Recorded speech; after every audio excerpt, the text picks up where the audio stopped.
Você não tem essa capacidade de pensar por você, saber o que é melhor para você? Ou seja, é isso que é protagonismo. Eu me coloco na frente da decisão. Seja onipotente, que eu penso que vai acontecer, que basta pensar positivo, isso é fantasia de autoajuda.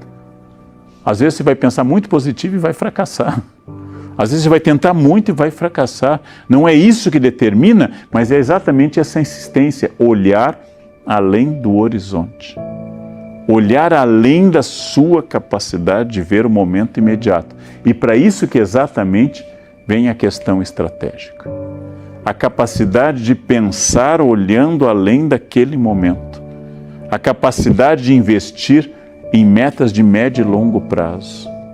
E não viver como crianças ou animais. Como vive uma criança e animal? Tenho vontade, fiz, quero dormir, durmo. Preciso ir ao banheiro, urino. Pronto, isso é uma criança ou um animal. Ser adulto é aprender que às vezes tem muita vontade de ir ao banheiro e não vai.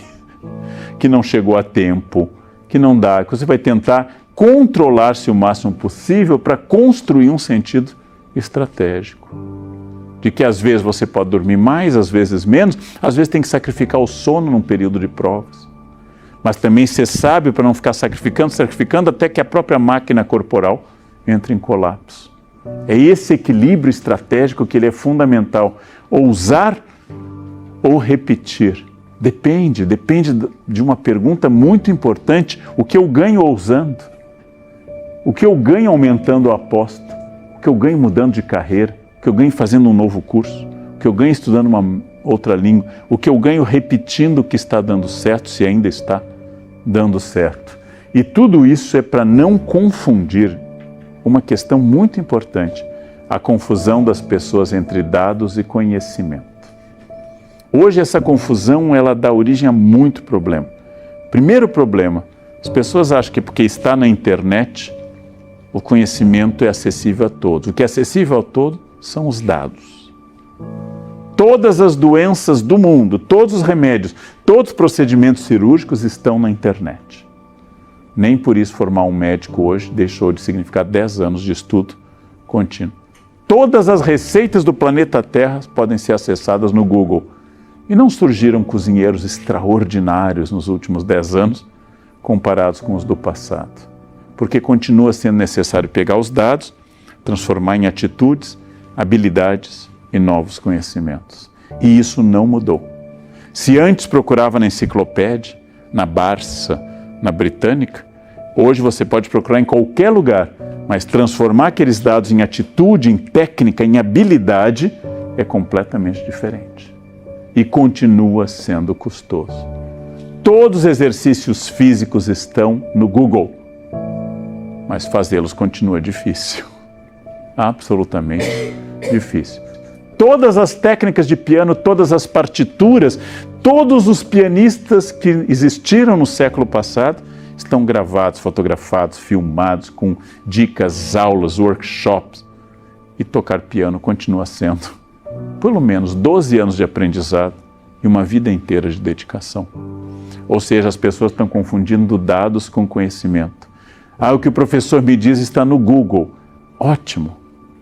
Mas transforme isso em atitude, em habilidade, é um pouquinho mais complexo do que isso. Custo de tudo. Custo absolutamente de tudo, esforço. Esforço contínuo. Isso precisa ser redescoberto. Os franceses chamam de goût de l'effort, o gosto do esforço. O gosto de fazer as coisas. Saber que se eu começar a tocar violão hoje, vai ser um entusiasmo. Em 2 a 3 aulas, você vai estar tocando o dó e o sol 7. E vai tocar e bota aqui o meu pezinho feliz. 2, 3 aulas está tocando uma marchinha. E ficar falando, ótimo. Aí surge a pestana, aí surge a dor no dedo, segura a corda, começa a doer. Começa a dar o efeito da etapa seguinte. Aí as pessoas desistem. Chegou a hora do esforço. Coloca a menina no balé, ela põe o tutu, põe a sapatilha, faz para a mãe, faz para ela. Que amor! 4ª aula, o pé está doendo. Eu não tenho jeito para o balé. Você tem a vagabundagem, você tem a preguiça. Para saber se tem jeito ao balé, estude uns 10, 12 anos, para depois você ver que você tem jeito. Mas você está enfrentando o primeiro esforço, a primeira dor com a desistência. Aí não vai conseguir nada. não vai dançar absolutamente nada, não vai tocar nada, não vai aprender nada, porque o primeiro resultado parece simpático. Tudo aquilo que é uma habilidade, tudo aquilo que é um conhecimento, tudo aquilo que é uma nova atitude precisa de prática, muita prática, longa prática.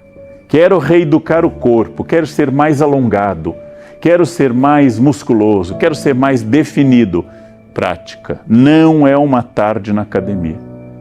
Eu nunca consegui me dedicar à academia, então hoje eu vou passar a tarde na academia. Resultado, lesão, dor, cãibra. É ir à academia com regularidade daqui até o fim. E parou, começa a regredir. Isso é o aprendizado permanente. Prática, insistência, fez hoje, faz amanhã e faz de novo. E param de desculpas. Não, essa semana eu tenho que fazer muita coisa. Então, não posso. Prática aliada à constância. Além da prática, constância. Não apenas praticar, mas praticar repetidas vezes. Insistir. Até criar um novo hábito. Algo que pode durar, às vezes, semanas, meses e às vezes anos. Mas criando um novo hábito, você passa a fazer. Tem um momento que o estudo se torna um hábito, que a academia, a atividade física se torna um hábito, correr se torna um hábito, tocar um instrumento se torna um hábito. Esse momento precisa ser atingido. E aí, quando se torna um hábito, não é mais um esforço. Você acorda automaticamente. Quem aqui acorda todos os dias na mesma hora, vai perceber depois de uns anos que não precisa mais de despertador. O corpo responde, acordando você até sábado e domingo, naquela mesma hora, porque o corpo responde a hábitos. Você tem até raiva, mas chega domingo, acorda, e com a idade vocês vão ver que não consegue mais dormir de novo. Ou coisa, vão lá, vamos trabalhar, você tenta explicar, não, hoje, dizer não, ele vai insistir. Constância. Constância é fundamental para tudo isso. Menos reclamação e mais ação. Menos eu estou cansado, não deu, hoje não, está chovendo, está frio, está longe, o pé está doendo. Isso aqui. Menos reclamação e mais ação. Ignorem mais as suas desculpas. Ignorem mais desculpas e aprendam, insistam. Hábito, constância. Mas eu nunca fui assim. Quer começar a ser? Está feliz até o momento com o que conseguiu? Está feliz com sua renda, seu corpo, sua família, seu conhecimento? Então, siga. Quer crescer? Totalmente diferente. É para isso que eu preciso pensar que eu sou sócio majoritário da minha própria vida. Então, ao gerenciar um esforço de aprendizado contínuo, ao gerenciar uma mudança desse porte, é uma decisão. É uma decisão importante, é uma decisão permanente, é uma decisão que começa hoje, continua amanhã, insiste, aí precisa na outra semana dar um incentivo, depois precisa encontrar amigos no mesmo tipo de vibração de mudança e fazerem um grupo de autoapoio, faz um grupo de força, colega, vai, mais um livro e um empurrando o outro, porque o cérebro vai reagir. Não é o seu inimigo, não é sua amiga invejosa, seu amigo invejoso. Quem vai lhe atrapalhar é o seu cérebro. É o único inimigo que você tem. Amigo dá para bloquear, cérebro não dá para bloquear. Falso amigo, deleta. Pessoa ligando chata, não atende. Visita inconveniente, se finge de ausente. Em casa, o cérebro não tem um botão de off. Ele vai ficando dizendo para você, para quê? Você já conseguiu, não precisa mais. Você já chegou lá, não é importante, não vá. Tudo isso é muito importante. E tudo que sintetiza através do símbolo do infinito. É exatamente essa capacidade de, ao longo de toda a vida, você continuar sendo alguém que aprende. Não existe mais a figura de quem aprendeu. Só existe a figura de quem está aprendendo. Não existe mais a figura da pessoa acabada, só aquela que está se construindo.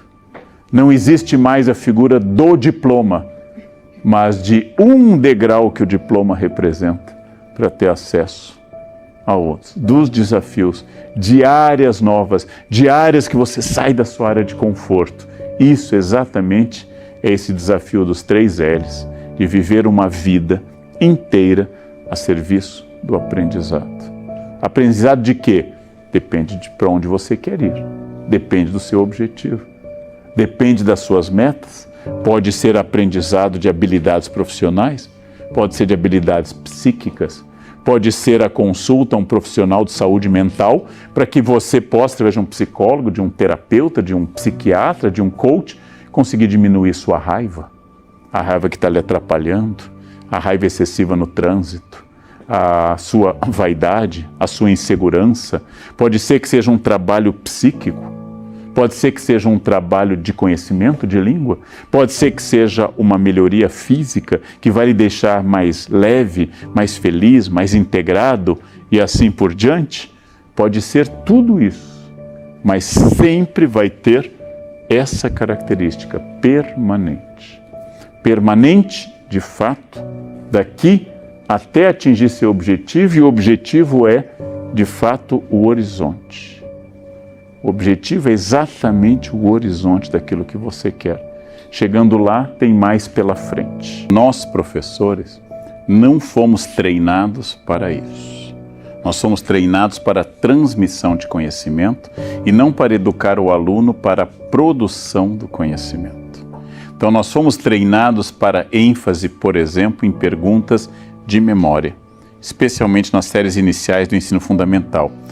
Por exemplo, identificar, descrever, enumerar, são perguntas que envolvem a simples evocação da memória. A escola está perdendo essa corrida. A escola está perdendo. Por quê? Porque a maneira como a escola se organiza, as boas ou ruins, ainda é conhecimento fixo de um professor de uma área, que vai dar o conteúdo e vai cobrar esse conteúdo. O conteúdo não é mais fixo de uma área. O conteúdo se tornou mais holístico, mais integrado. Depois, é rara a escola que incentiva o aluno a pesquisar.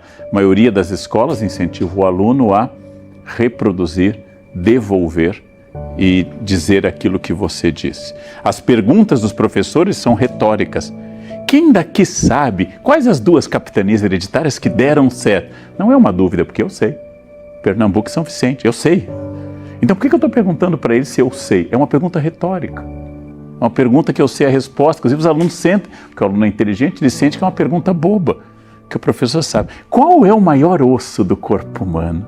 Qual é o rio que atravessa o Equador 2 vezes? Alguém diz Rio Congo? E aí, ninguém disse, ninguém sabe, não é interessante, mas eu continuo construindo um conhecimento baseado numa ideia de repetição. Então, a escola tem, em primeiro lugar, um sentido de ter alguém, você, professora, que está mais tempo na jornada do conhecimento e tem segurança para orientar alunos a buscarem esse conhecimento. Segundo lugar, ela tem um sentido de sociabilidade, porque aprender por si é bom, mas quem aprende por si não se submete à dinâmica do grupo e fica uma pessoa mais complicada. Porque a escola é um grande aprendizado para o nosso narciso. É na escola que a gente vai sofrer o primeiro bullying, o primeiro trauma. Tudo aquilo que a escola faz com que você arranhe o seu narciso, que pode ter até um sentido positivo. E a escola é uma capacidade, inclusive, de submeter a sua velocidade, a sua capacidade em comparação a de muitos outros. Eu vejo a escola muito importante. É claro que ela vai conviver com formas de autoaprendizagem, ou de estímulo, ou de estudos dirigidos, e assim por diante. Confio pouco em estudos em casa.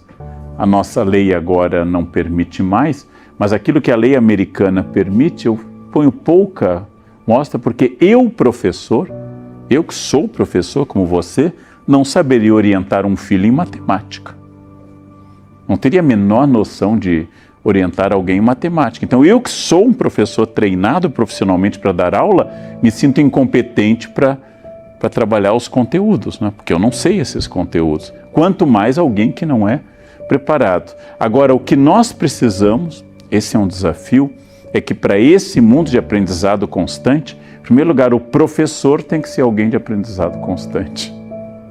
E o professor é considerado como alguém que sabe, não um aluno permanente, que é a definição judaica de professor. Aluno permanente, que eu acho interessante, é aquele que nunca sai da escola, né? Seus alunos vão sendo aprovados e você vai ficando. Eles vão passando e você nunca sai, você nunca é aprovado. Você vai ficando para sempre. Então, essa atitude de professor-aluno permanente, estimulando a busca de conhecimento, de pesquisas, de projetos, de perguntas reais, de estudos de meio, de leituras interessantes, de experiências, do uso da tecnologia, o professor tem um papel enorme nisso. Agora, a ideia de que o professor é alguém que enche o quadro, o aluno é alguém que copia e devolve isso na prova, essa ideia já está superada há muitos anos, não foi agora por causa da computação. Essa ideia está superada há muitos anos. Você se sente perdida e eu me sinto perdido, porque nós não fomos treinados para isso. Mas no momento que você não confia mais nos métodos do passado, você já está apto a começar a pensar algo diferente. Então vamos invocar o pai da didática moderna, Comênios, século XVII, livro que eu recomendo a todas as pessoas. Didática Magna, Comênios diz o seguinte: todos podem aprender, cada um num ritmo e cada um dentro de um método, mas todos podem aprender. Então essa é uma ideia muito importante para todos nós. No centro do furacão do aprendizado permanente está a escola. Então a escola deveria ser o lugar que desperta curiosidade. Curiosamente, ela é o lugar que mata a curiosidade. Então você pega na escola um autor fascinante, muito bom como Machado de Assis, e o aluno cria uma birra gigantesca, porque caiu na prova, teve que falar sobre Capitu, sobre Escobar, e não aprendeu a beleza de Dom Casmurro. Pega processos fascinantes e reduz a prova, a desenho, a representar aquilo de forma chata. É um desafio para nós. E os pais estão perdidos, os alunos perdidos, e os professores estão perdidos. Mas eu acho que nós temos um papel enorme a dar dentro desse quadro. Apesar do seu foco ser algo, por exemplo, que é o contrário do magistério que me une à pergunta anterior, é algo muito mais inserido no mercado. Tudo que é mais inserido no mercado é mais dinâmico. O magistério está menos inserido no mercado, logo reflete de outra forma. Então a primeira questão é que não é culpa da tecnologia a ansiedade, mas é culpa de uma estrutura contemporânea que primeiro trabalha com a ideia de perfeição e não de perfectibilidade. Quando você diz eu não estou dando conta, obviamente é porque você está colocando objetivos que estão além da capacidade de tempo. Então, quero produzir a campanha mais importante de toda a história? Não, você não pode fazer isso, porque isso talvez não esteja ao alcance. Quando eu vou aumentando a quantidade de demandas, eu vou criando uma insatisfação que foi gerada pelo próprio estágio atual do capitalismo como uma forma de obter o máximo de você. Então, se eu te mantiver insatisfeita, com um sentimento de incompletude, e que nunca vai ser o máximo ou o melhor, eu vou fazer você ficar sempre se esforçando. É uma técnica de opressão de pessoas, por exemplo, que aprenderam que tendo uma esposa ou um marido que cozinha bem, diz, tá bom o seu prato, porque aí a pessoa continua se esforçando. É a coisa mais deliciosa que eu já comi na minha vida, ela para. Então, você se esforçou? Não, tá melhor que semana passada, amor.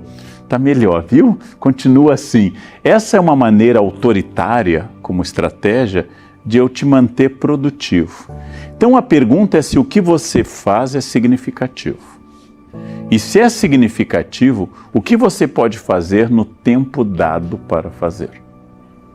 Você tem um limite do tempo, que eu já disse, o tempo não é um valor que você possa expandir de forma elástica universal. E se você faz aquilo, qual é o papel daquela produção?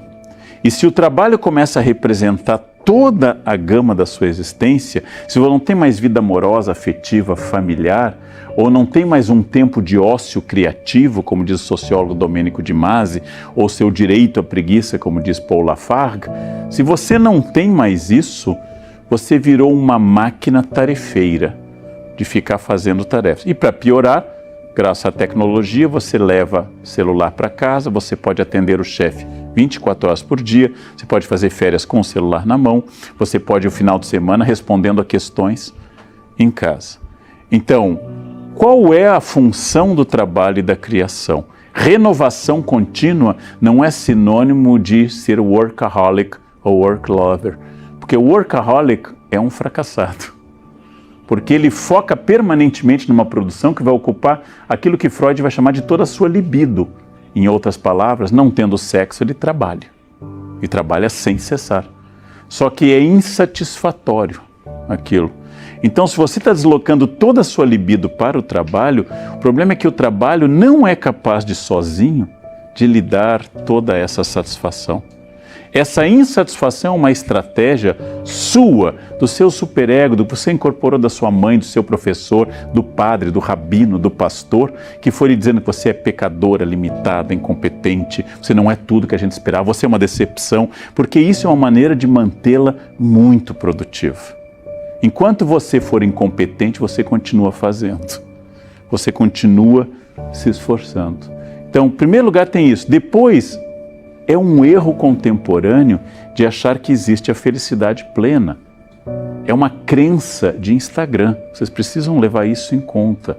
A felicidade só existe no Instagram. Então, se você acredita que quem está postando que a família é ótima, realmente tem uma família ótima, é um problema. Nossa, mas por que o meu final de semana foi horrível? Meu amigo foi aqui, viajou para a Serra Gaúcha, postou fotos da família. É que ele só posta aquela foto, não do inferno que foi no carro com os filhos.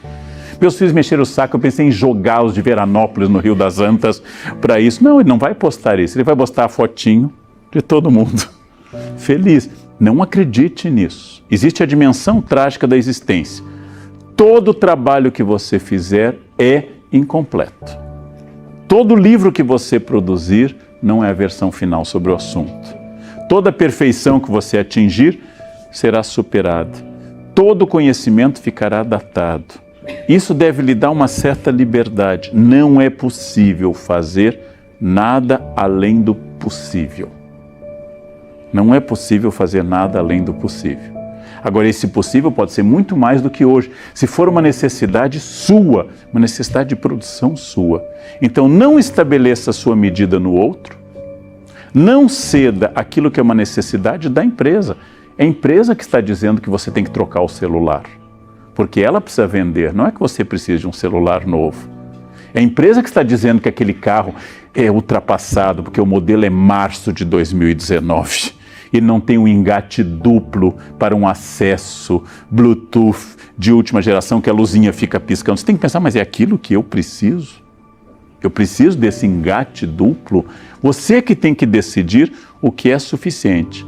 E se alguém demanda muito mais do que isso, você tem que saber por que você tem que se submeter ao autoritarismo de alguém que não aceita a lei áurea, ou seja, que ainda não entendeu que a escravidão está abolida no Brasil. Então, o trabalho não é a única fonte de felicidade, mas ele não pode ser fonte de infelicidade. Você tem que saber que a sua energia criativa, ela é ampla, ela também é afetiva, ela é familiar, ela é criativa, ela é artística e inclui também o trabalho. Agora, não entre na neurose tipicamente contemporânea, sejam perfeitos, façam tudo e façam sem parar. Inclusive, uma grande questão de felicidade é aceitar o limite, a imperfeição e o fracasso, sem o qual você não pode nem trabalhar e nem casar. Não casem se vocês não trabalhem com a imperfeição. E não trabalhem se vocês não podem trabalhar com a imperfeição. Buscar a perfectibilidade e aceitar que você é menos que Deus e mais que uma pedra. Isso é uma boa medida para orientar a produtividade. Existe uma norma que eu gosto. A inspiração tem um papel fundamental, ela é quase 1% do resultado final. O resto é transpiração. Então é muito importante ter uma ideia, olhar a brisa do vento ou o pôr do sol no Guaíba. O resto é correr para perder peso mesmo. Então, inspiração sim, bons momentos inspiradores, mas transpiração é o mais importante. Em países que são muito metódicos, que os alunos são muito ordenados, eu recomendo às pessoas, estudem um pouco menos, andem mais de pés descalços, vejam o pôr do sol. No Brasil eu recomendo horário, sente sempre na mesma hora, produza sempre, porque aqui nós temos muita crença na inspiração. Então, sempre o esforço é dominante. Você tem um talento musical brilhante, você é uma gênia do teclado. Se você não estudar, será uma capivara completa. Agora, você não é uma gênia do teclado, você toca bem. Se você estudar muito, vai convencer muita gente. Então, existe genética, existe disposição, inspiração, vocação, tudo isso talvez exista. Mas inspiração não substitui transpiração. Então, pense muito mais no esforço do que na ideia, na poesia, no modelo. Pensa no esforço. Todo mundo que cozinha bem já queimou o prato, todo mundo que borda bem já errou, todo mundo que toca bem começou tocando mal, todo mundo que faz uma coisa extraordinária começou caindo, errando e assim por diante. Treino é fundamental, transpiração é fundamental. No Brasil talvez seja mais importante do que em outros países, porque você adquirir uma soft skill também pressupõe esforço. Um esforço que pode ser, por exemplo, adquirir uma habilidade acrobática na ginástica olímpica, ou de não gritar com pessoas, ou de ter habilidade de conversar em meio ambiente de divergência, que é uma soft skill muito desejável. Só que adquirir uma habilidade soft requer tanta coisa hard quanto adquirir uma habilidade hard. Então, às vezes, sempre nós estamos de novo e voltamos, as duas perguntas estão relacionadas, de uma crença em algo que seja natural, intuitivo ou próprio da vocação da pessoa. Não é. Não é. Algumas coisas são mais difíceis, outras mais fáceis. Se nós traduzirmos essa sua soft skill por uma espécie de inteligência emocional, como capacidade de colocar em perspectivas as coisas, essa é a grande habilidade soft para ter algo a conviver no mundo. Então não adianta ter conhecimento hard de planilha Excel se você não sabe comunicá-la em uma reunião, inclusive para pessoas que estão contestando os resultados. Mas as duas coisas, dominar a planilha Excel e habilidade comunicativa em ambiente adverso, pressupõe educação. Você pode educar o caráter, como você pode educar o corpo ou o cérebro. Você pode educar a sua psique. Você pode educar. Não significa que você vai eliminar. A psicanálise, por exemplo, não te torna um eliminador, mas te dá consciência. Por que é que eu tenho essa sensação de raiva quando alguém me contraria? Atrás disso tem algum professor no ensino fundamental, tem um pai, tem uma mãe, tem uma figura simbólica que você incorporou e passou a querer agradar. E você não percebe que aquilo é uma idiotice. Se você perceber, você vai começar a trabalhar isso. Não é que vai desaparecer aquela figura interna, mas ela vai ter nome. E dar nome ao demônio é o primeiro passo para exorcizá-lo.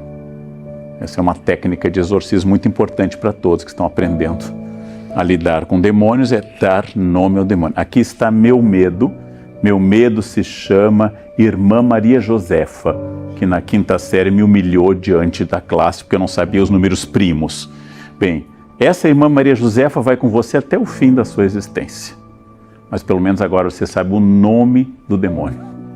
E aí você sabe que quem está falando é aquele medo e não mais você. E você não se engana mais tanto. Então, de novo, sempre, eu acredito muito em coisas inspiracionais, mas eu acredito em esforço. Eu não sei o que eu faço para ler. Leia.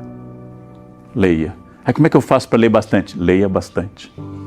Como é que eu faço para estudar várias horas do dia? Senta e estude várias horas. Eu não sei, mas não vem uma inspiração, não precisa de inspiração, senta e estuda. Mas hoje não é um dia bom, então o resultado vai ser um pouco menor, mas vai ter resultado. Eu acredito pouco em inspiração, dia e energia. A energia não está boa, troca a lâmpada. Não acenda incenso, dá rinite.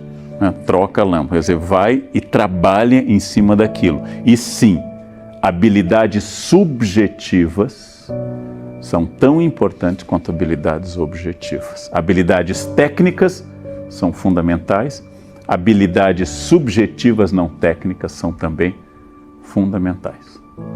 Inteligência emocional, sabedoria, quaisquer outros nomes que eu possa dar à capacidade de gerenciar complexidades humanas, que faz parte de qualquer processo de liderança, transformação e protagonismo. A capacidade de aprender sempre.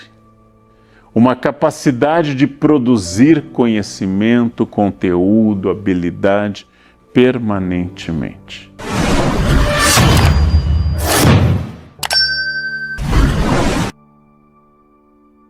Então, se há 20 anos a maneira de você ter acesso a estes dados era estar comigo em um auditório, estar comigo em um teatro, em uma grande sala, hoje você está tendo acesso a isso aqui, através de um recurso virtual. E você está se educando no seu tempo, no seu ritmo e na sua demanda, com uma informação que está ali disponível para você.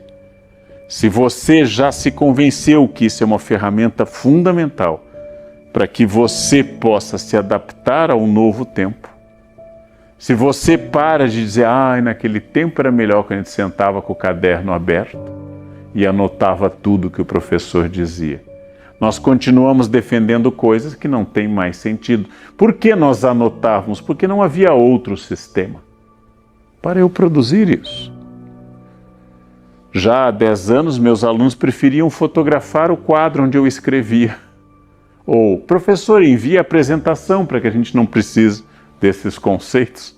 Mande para o nosso e-mail, para o nosso WhatsApp, seja o que for, mande a apresentação para que a gente tenha as imagens e o roteiro da aula. Por que eu vou perder tempo nesse exercício de caligrafia e de motricidade fina, ou seja, escrever, escrever, escrever, quando eu posso concentrar todo o meu tempo em aprender, ter já o roteiro pronto, produzir os questionamentos e seguir adiante. Surgem novidades. Como eu tenho longas horas diante da tela, mais do que nunca eu preciso levantar, alongar, movimentar pescoço e braços, cuidar das costas, cuidar da postura. Como eu tenho muito foco para seguir algo, eu vou ter que cuidar mais dos olhos. São novidades em vários sentidos, novidades que implicam que eu tenha que me adaptar. Uma pessoa bem adaptada, em primeiro lugar, é uma pessoa que não é saudosista. Não fica dizendo no meu tempo, antigamente era melhor, eu gosto mais disso assim, eu gosto daquele jeito. Uma pessoa que entende que ela vive hoje, nesse momento, que é o momento agora que você está vendo isso. É um momento exato que você está vendo dentro do seu tempo.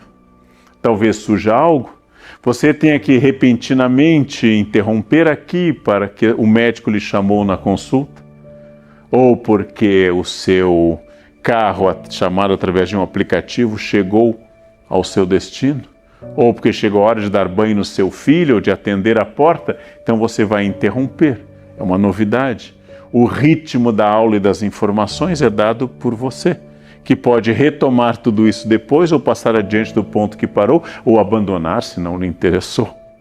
Você se tornou cada vez mais protagonista. Se você entendeu que isto é um benefício, se o protagonista adapta a informação ao seu ritmo, mas é um defeito se você vai pulando de um vídeo para outro, sem de fato esgotar aquela ideia. É um defeito se você não formalizar mentalmente um processo de início, meio e fim de uma ideia. É um defeito se você não trabalhar em cima do seu ritmo e reforçar essa capacidade. A aquisição de linguagens não é mais apenas, como na minha época de jovem, aprender uma língua a mais. Ainda é fundamental saber a sua língua materna e pelo menos o inglês, muito desejável uma terceira e uma quarta línguas. A aquisição de linguagem não superou as línguas estrangeiras. A aquisição de linguagens não é mais também apenas que eu, Leandro, passei a dominar o processo de uma planilha Excel. Ou agora eu sei editar vídeos, isso é muito importante, principalmente se minha atividade profissional e pessoal demandar isso. A aquisição de linguagem não é apenas eu saber novas técnicas e novas palavras. Isso é importante. Mas a aquisição de linguagem é eu me abrir para novos universos com novas posturas, que inclui um software novo, que inclui uma linguagem nova, que inclui talvez uma língua nova, mas inclui uma experiência que me afaste daquele imediato concreto e me torne cada vez mais alguém capaz de ser produtor de pensamento. E como tal que vai se servir dessa floresta de informações, essa floresta maravilhosa de informações que o mundo contemporâneo nos oferece. E eu vou sintetizar parte do que eu falei até aqui com uma palavra: learnability. Learnability. Capacidade de aprender sempre. Uma capacidade de produzir conhecimento, conteúdo, habilidade permanentemente. O que era um aluno tradicional? Era o aluno que estava estudando. Terminado o estudo, ele era formado. Ele tinha um diploma. E esse diploma serviria para ele a vida inteira. O diploma era uma meta, hoje é um degrau. O curso era um objetivo. Faça esse curso. Vire médico, vire advogado, vire filósofo. O curso era um grande objetivo. Hoje o curso concluído é um degrau e a partir deste degrau eu agora botei o pé, agora eu sou advogado. Que maravilha! Agora eu sou advogado. O próximo passo é estudar para o concurso da ordem. Mais um passo. Que maravilha! Consegui a carteira de advogado e passei de bacharel em direito a advogado com plenos direitos de exercer essa função tão nobre e tão tradicional no Brasil. Que maravilha! Mais um passo. Que área do direito eu vou me dedicar? Talvez uma área nova. Talvez eu queira falar de direito novo de família para relações homoafetivas, eu queira falar de direito ecológico, eu quero falar de direito ambiental ou questões complexas de direito internacional. Mais um degrau, fiz uma especialização. Mas e se houvesse alguém capaz de pensar em informática e direito?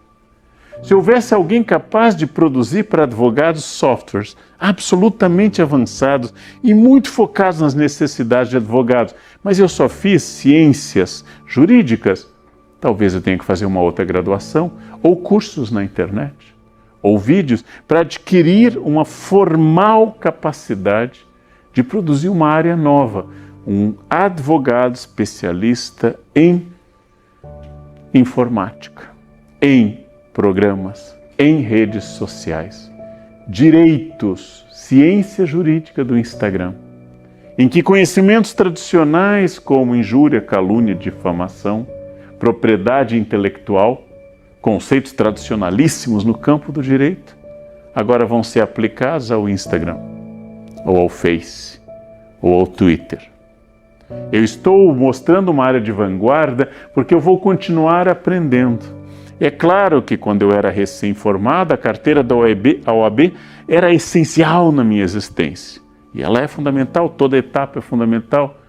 Mas é um equívoco se eu imaginar que uma vez obtida aquela justa e merecida titulação, eu vou ter que parar.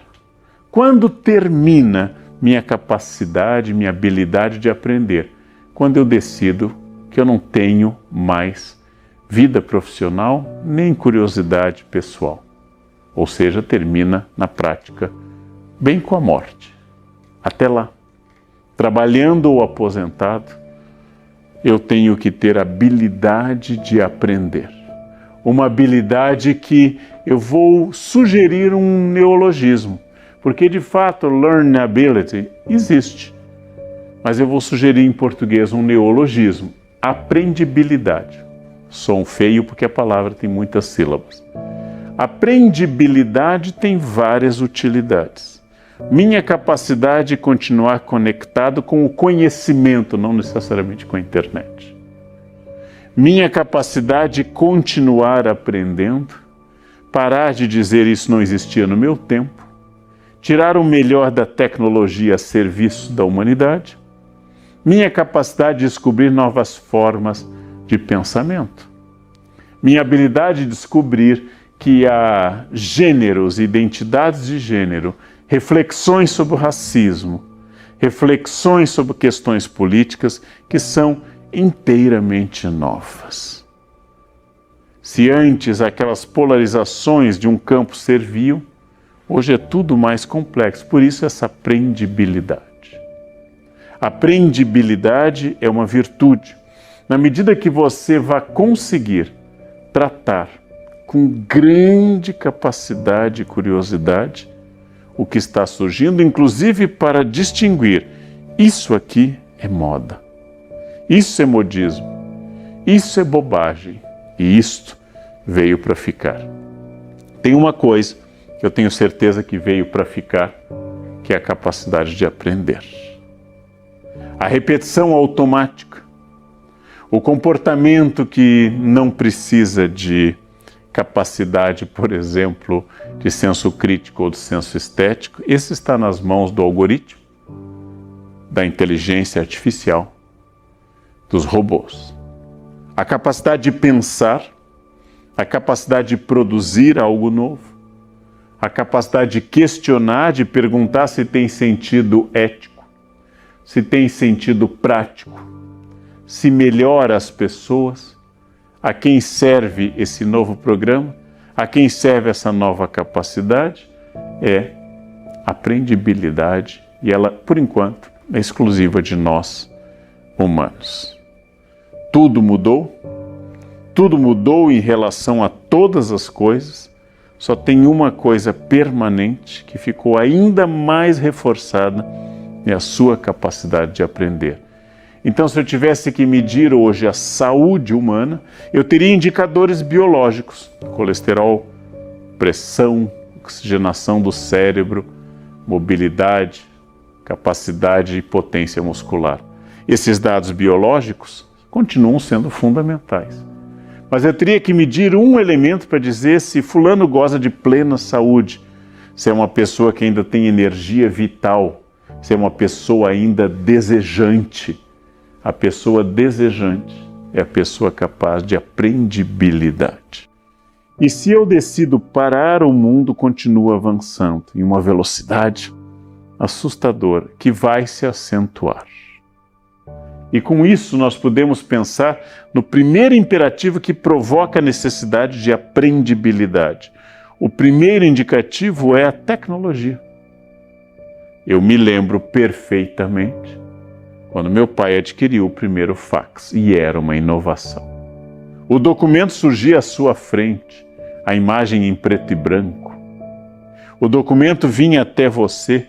Mandávamos cadernos de provas de um colega para outro, que eu conheci fax no meu ensino médio. Talvez existisse antes, mas eu conheci no meu ensino médio. Mandávamos a folha. Olha o que o professor falou. Então eu botava a folha no fax. Meu colega recebia do outro lado da cidade aquela folha pronta. Que avanço, que maravilha.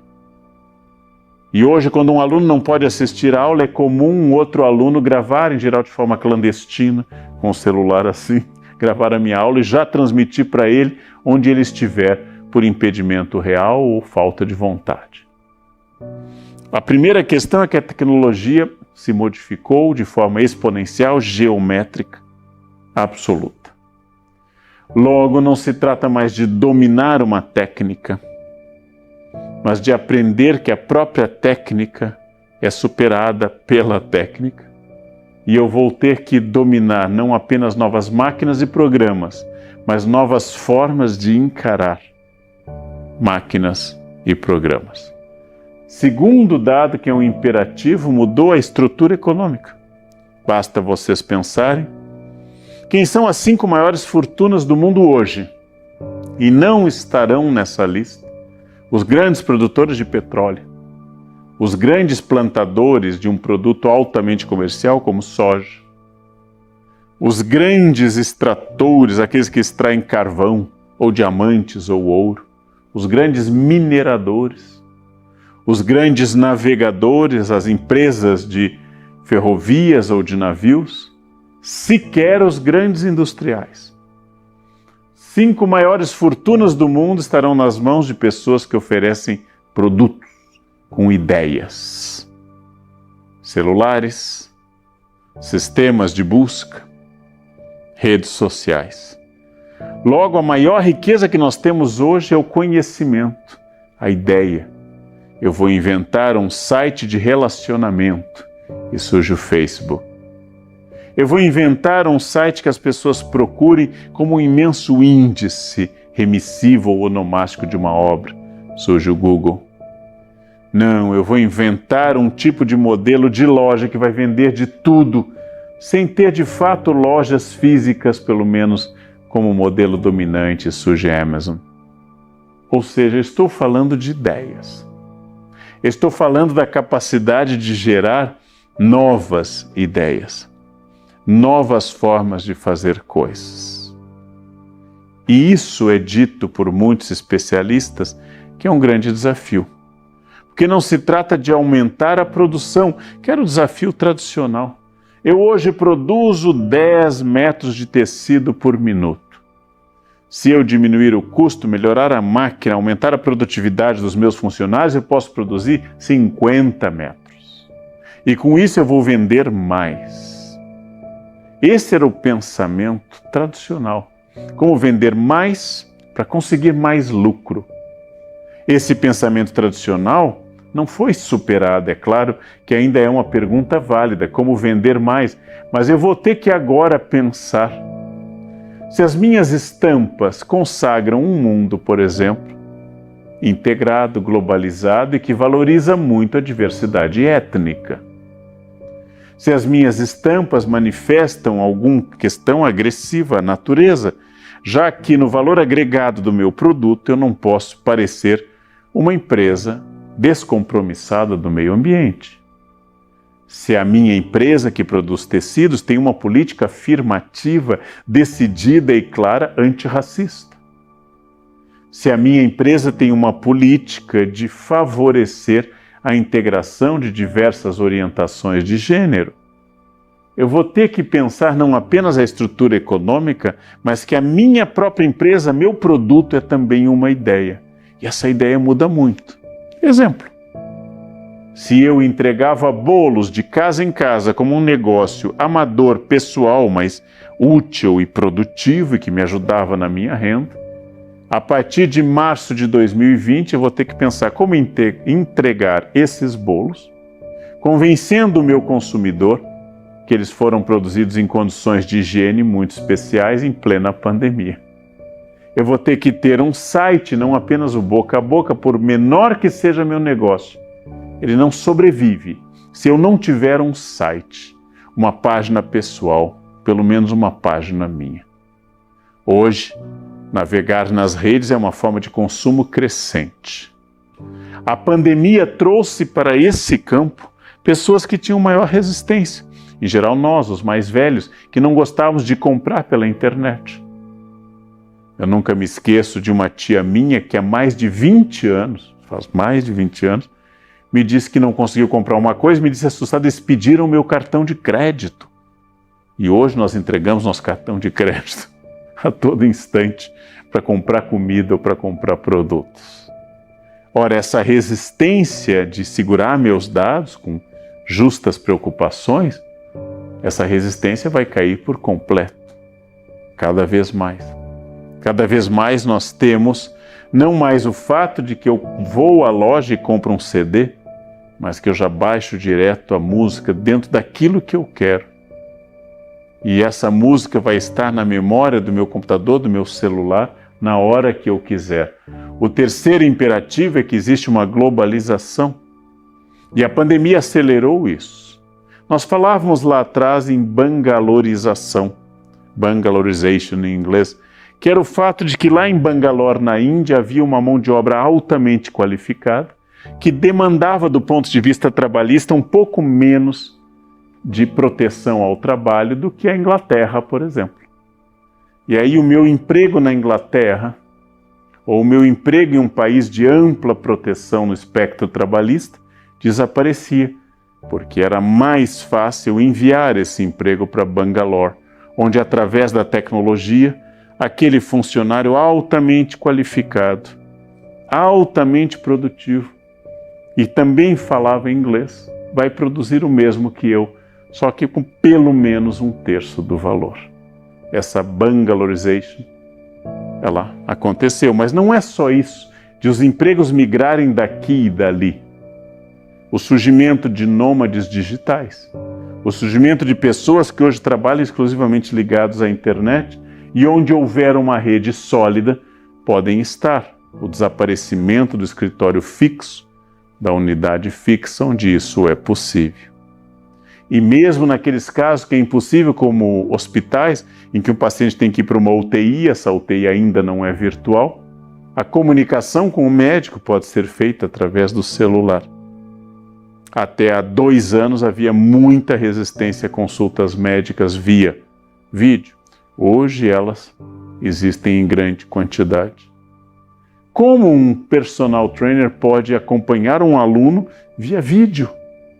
Hoje, muitos, milhares, muita gente faz suas aulas privadas a partir de um vídeo. Onde eu vou ter acesso às coisas, eu posso acessar de qualquer lugar e me tornar um cidadão integrado através do fluxo de dados das redes. Ora, isto é globalização. O acesso à internet e o domínio do inglês hoje são passaportes de uma vida internacional. Com tudo isso, eu posso pensar num quarto imperativo. O trabalho ficou mais inteligente. Imagine que há 10 anos, qualquer palestra que eu desse, precisaria a empresa pagar a passagem de avião, precisaria a empresa pagar um hotel, um motorista que me buscasse no aeroporto, a minha, quem estivesse comigo me auxiliando, levar para o hotel, no dia seguinte de manhã levar para o local do encontro, pagar um almoço após a palestra, depois pagar o transporte para o hotel, do hotel para o aeroporto e de novo. Muito mais coisas, muito mais custos para algo que pode atingir diretamente o produto através de uma rede. Nós nos surpreendemos durante a pandemia pela rapidez do processo, mas as sementes estavam aí. Esse processo acelerou como toda epidemia, guerra e revolução aceleram o processo histórico. É preciso que eu pague ao meu executivo para ir a Londres negociar, se ele pode negociar da sala de casa, inclusive só vestido, a parte de cima. Alguém me informou que explodiram as vendas de moletons, ou seja, muita gente está semi-vestido. Talvez tenham decaído as ações de calças e sapatos. Muitas pessoas aprenderam que podem morar em casas e trabalhar ao mesmo tempo, com novos desafios, claro, desafios importantes, desafios significativos. Angústia também, mas formas de trabalho que não vão me submeter ao trânsito das grandes cidades, à insegurança social das ruas e a outros desafios. Vão me colocar num plano de maior pressão dentro da minha própria casa. Até há 2 anos estava em ascensão um modelo muito europeu de apartamento muito pequeno, fácil de manter, e todos os serviços, por exemplo, lavar roupa ou academia, estavam no próprio prédio, em uma área comum. Os apartamentos foram sendo reduzidos, cresciam as vendas de apartamentos de 50 metros quadrados, porque para viver eu usava muito pouco a minha casa, eu vivia na rua, precisava de alguns espaços coletivos. Hoje está em alta morar em casa, uma casa em que cada um tenha seu local de trabalho, seu computador, sua câmera, seu tripé de luz. Uma casa que virou escola, que virou também casa de trabalho. Tudo isso é um novo modelo. Esse modelo exige adaptação. Esse modelo exige uma mudança de perspectiva, de uma integração entre trabalho e família, que é complicado você adquirir, não é fácil. Muita gente não conseguiu. Temos um aumento de doenças psíquicas nesse momento, depressão, síndrome de pânico, angústias variadas, insônias, porque nós estamos nos adaptando a um modelo novo. Por isso eu preciso refletir muito, ter muita tranquilidade para enfrentar esse desafio. Por isso eu preciso de um quinto imperativo, que é pensar muito sobre os dados que mudam e mudam naturalmente, e qual é a estrutura mental, o que é central, o que é acessório, o que é substantivo, ou seja, definição de um ser, e o que é adjetivo, ou seja, qualificativo desse ser. O que é carro e o que é carro amarelo. O que é moto e moto vermelha, ou seja, o substantivo e o adjetivo. Porque no adjetivo está algo variável que pode ter seu encanto, mas é bastante variável. E no substantivo está aquilo que realmente eu busco, aquilo que realmente define tudo isso. A estrutura mental está mudando. E não é tão fácil acompanhá-la. Não é tão fácil acompanhá-la porque, em primeiro lugar, eu vou falar de uma questão importante para que eu aumente minha capacidade de aprendizado. Você precisa organizar sua planilha de cursos. E hoje, você vive um paraíso para isso. Selecione. Há muitos na internet. Veja a seriedade. Veja a ponderação, veja o seu objetivo. Se aquele curso, aquele centro, aquele site, aquele professor, aquela professora atendem esse objetivo. Faça um planejamento. Não fique navegando de um para outro.